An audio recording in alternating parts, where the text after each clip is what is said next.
Hi. Um, I'm jogging right now.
Hey, Assalamualaikum warahmatullahi wabarakatuh. Hi everyone, how are you? I hope you are in good condition. And don't forget to stay at home. Take care of yourself. And also, do you want to get something valuable and useful today? So, let's go.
Bismillahirrahmanirrahim. Assalamualaikum warahmatullahi wabarakatuh, and a very good morning to all fellow doctors, assessors, supervisors, and all brothers and sisters. Welcome to the seminar, The Rise of Homo Sapiens. My name is Muhammad Hazim Supanas with the metric number 1915229, and I am from PBL Group 11. Today, my friends and I from PBL Group 10, 11, and 12 will be presenting to you something that is closely related to ourselves as a human being. So basically, we were given a theme about history that we have to prepare and present to all of you. So after a long discussion, we think, why don't we talk about the history of ourselves?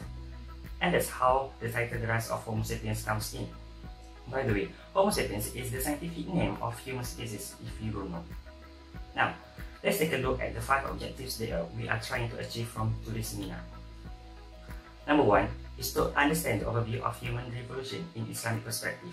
Number 2 is to appreciate the stages of human life. Number 3 is to realize the purpose of our life.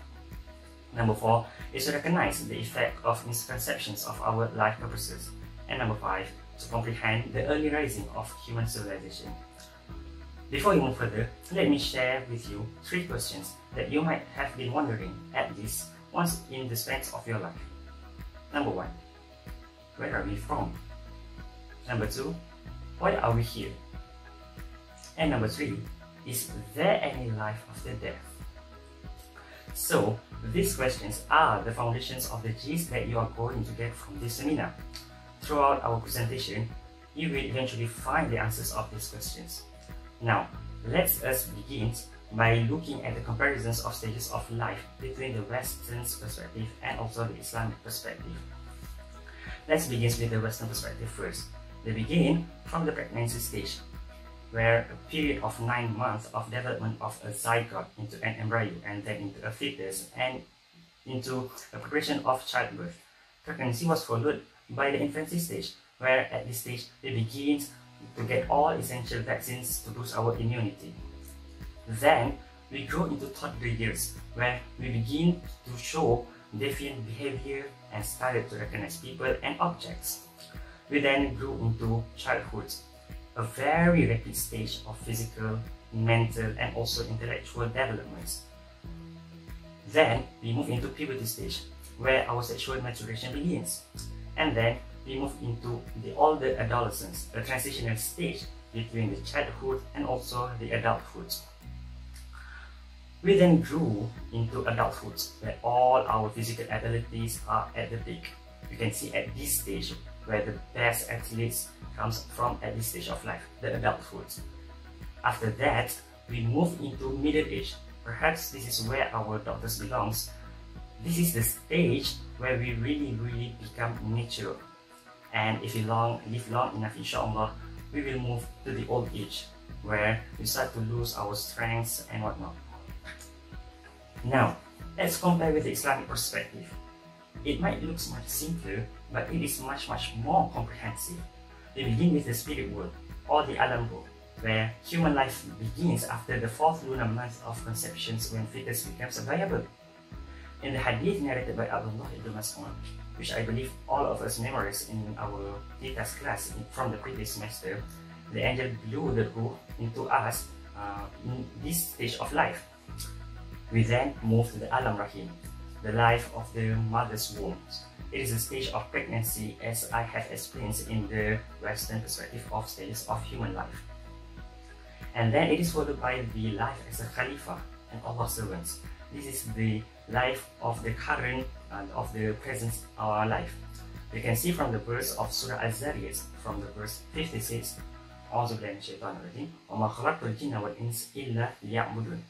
and I did not create men and jinns except to worship me. After that, then we will die. All of us will die. And this is a stage called the Alam Barzakh. The Alam Barzakh is the Barzakh is the literal word of barrier, the barrier between the life of the present and also the life of the hereafter. And after the stage of Alam Barzakh, the lastly is the life of hereafter itself.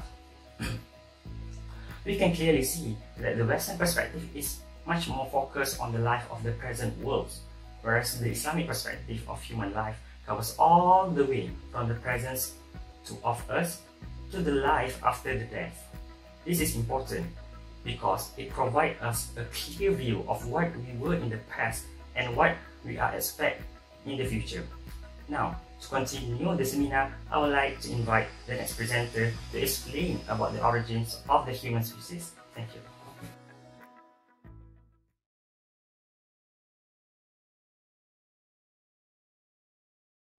Hi, my name is Ahmad Zarif Emir bin Ahmad Haidan. My metric number is 1915833 and I'll be presenting about the theory of evolution. Until the middle of 19th century, most Western scientists have led to believe that mankind was created, as quoted in the Bible, by God's light and wisdom. They believe that all creatures of the world were created by a divine force. Well, this is until Charles Darwin arrived with his theory of evolution. Well, the story began in 1831. Charles Darwin was 22 years old and he was studying in Cambridge when he was asked to join an expedition. So he boarded a ship called HMS Beagle, and he traveled for 5 years to several continents in the world, starting with South Africa, where he collected some fossils that has led him to the very first idea about the theory of evolution. For example, he collected the fossil of an ancient animal called the melodont, which is very similar to a sloth. So he was thinking, such a correlation, such a link and a similarity between these two animals could not happen coincidentally. There must be some sort of scientific explanation behind it. And the same case happened when he traveled to the Galapagos Island of Ecuador, when he observed different species of tortoise in different islands. What he found out is that the tortoises in different islands possess different unique characteristics that has enabled them to survive in its specific environment. So these two scenarios has got him thinking about the process of evolution over time. And finally, when he returned to England, he observed how bird breeders crossbreed different species of bird so that its offspring can be of different genetic variation as its parents. So Darwin hypothesized that if such artificial selection can be made by humans to produce birds of different genetic variation from its ancestors, then why can't the nature make a natural selection so that the fittest or the best of humans were able to survive for the future? So finally, Darwin concluded that all organisms and species were created independently and came from a common ancestor. But what I can summarize and conclude from Darwin's lifelong work is that what he was trying to prove is every species and organism, even mankind, were created solely based on biological and scientific process without any intervention from a divine force. Now, this is where we need to view it from an Islamic perspective. So before we object the theory of evolution entirely, we need to understand which part of it that is contradicting with our religion. And there are certain things that we need to clarify, because not all of it is wrong. So the first thing that we need to clarify is that we do not object the process of microevolution. What is microevolution? Microevolution simply means the process of genetic modification that an organism goes through in order for it to survive in its environment. And the second thing that we need to clarify is that we also do not object that there are ancient creatures that has gone through multiple genetic modification that has enabled it to survive until today. So we do not object the fact that dinosaurs exist, pterodactyls exist, and T-Rex exist, because even Allah has said in the Quran that we have created things that you don't know about. So we have no objection for that matter. And the third one, we also do not object, and we also accept the fact that several organisms can come from a common ancestor. But what we don't agree and what we have to refute is when Darwin make a correlation and make a commonality between humans and animal. We need to disagree when Darwin said that humans come from ape, or humans are the descendants of apes. Now, this is because Quran and the Hadith has explicitly stated that Allah has fashioned Adam with his two hands and has breathed life into him and brought him down from heaven to the earth. So we cannot make a metaphorical example out of the process that Allah has clearly stated in the Quran and in the Hadith, because it is a matter of our faith and our belief.